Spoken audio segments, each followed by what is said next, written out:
Hello, and welcome to episode 220 of Prog Review. Now, today I'm talking about Roxy Music by Roxy Music. It's their first album. You're probably wondering why. Well, I was going through the various comments that you leave on my videos, and some gutter snipe, a Rush fan, you know what scumbags they are, a Rush fan, piped up on my review of Brian Ferry's This Is the Jazz Age. When have Roxy Music ever been prog? Oh, put my back right up. So I thought, well, I'll show the little whippersnapper that Roxy were prog. Oh yes, and this first album is evidence. It was recorded between the 14th and 29th of March 1972 and released on the 16th of June that same year. Its prog credentials are automatically given that it was produced by Pete Sinfield. You know, that guy from the King Crimson. Yeah? What more could you want? It's an interesting album. I find it an interesting album. What Roxy Music did is they seemed to take the 50s sound and project it into the future and drag it back. And the album begins with the tinkling of glasses and the sound of people talking. It's like a bustling scene, and then the thumping remodel jumps and starts the proceedings. It's a rough and ready rock and roll track, complete with call and response lyrics and some great sax play from Annie Mackay. The song tootles along at a cracking pace before lurching to a number of false endings where each member of the band gets to step forward and do their thing. It's a remarkable introduction to the band, and it's fueled by Eno's wobbly VCS3 synthesizer manipulations. And then the song works its way to a juddering halt. Ladytron, or Triad Girl, begins with ethereal synth sounds and Andy Mackay's oboe. And again, it's being channeled through the VCS3 to create a stark electronic landscape before Brian Ferry's vocals eventually cut in. Again, it's a great piece of pop, but all the instrumentation is like really heavily processed by Eno, turning it into a song and the likes of which you'll ever hear again. It's very, very interesting to listen to, especially on the headphones. The song features an incendiary guitar solo from the much underrated Phil Manzanera before it descends into a wonderfully synthesized fuzzed fest. You say that after a wine gum. The next song up is If There Is Something. It's more a straight ahead song with a winsome delivery from Ferry and much humour in the playing. The song takes a strange departure, and there's again more great play from Mackay before Ferry starts warbling on about growing potatoes by the score. The guitar and sax then interplay with each other before peeling off and leaving the stark drumming of the great Paul Thompson. And it's a great piece of drumming. Lovely, I love it. Before Ferry returns to sing a paean to Youth and Beauty.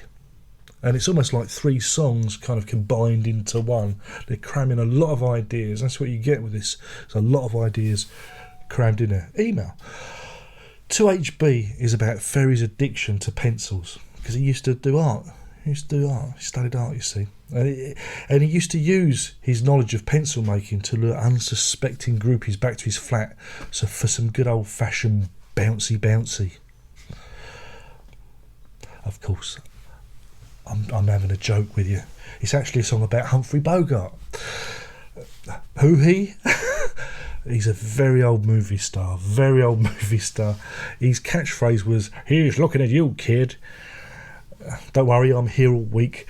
What I love about the song is it's the hypnotic drumming from Thompson and the wistful sax break from Mackay. It just kind of whisks me away. It's a lovely little song. If it was an album, we'd flip it over, wouldn't we, for the B-side, and it leads off with the Bob, open parentheses, medley, close parentheses. And it's a song to this very day that I just don't get. I've never got it. I think it's about the Blitz or the World War, or I don't know. There's lots of sound effects in there, war, machine guns, bombs, people. But it's such a disparate song. It leaves me cold, and then there's, there's something about it that just I find utterly disturbing, and I can't figure out why. Years I've listened to it, and years I've tried to love it. And then the song throws in some weird 1950s rock and roll before it resolves itself with its ugly refrain of noise. And I don't think I'll ever figure this one out. I don't think I'll ever grow to love it. Just followed by Chance Meeting, which is an equally disturbing song of unrequited love or lost love, sung through the sheen of Kurt Weill and distorted guitar. It's a very miserable song. Not all happy songs on here, but I really like the soundscapes that are presented therein, and it's very atmospheric. The tone changes for Would You Believe, which is a call for support from a loved one. Would you believe in me? And it's part doo-wop, part rock and roll workout. Again, it's the 1950s projected into the future and then brought back to the 70s before being covered in glitter. It's fantastic, it really is. The penultimate track is Sea Breezes, and which begins with more misery and woe from Ferry, because he's looking for the ideal partner. There's a lot of that on these albums, and it lurches off in, I think it's Waltz Time 5/4 or something, I don't know, and it features some of the most schizophrenic drumming you'll ever hear, which is then followed by the treated sax and guitar again.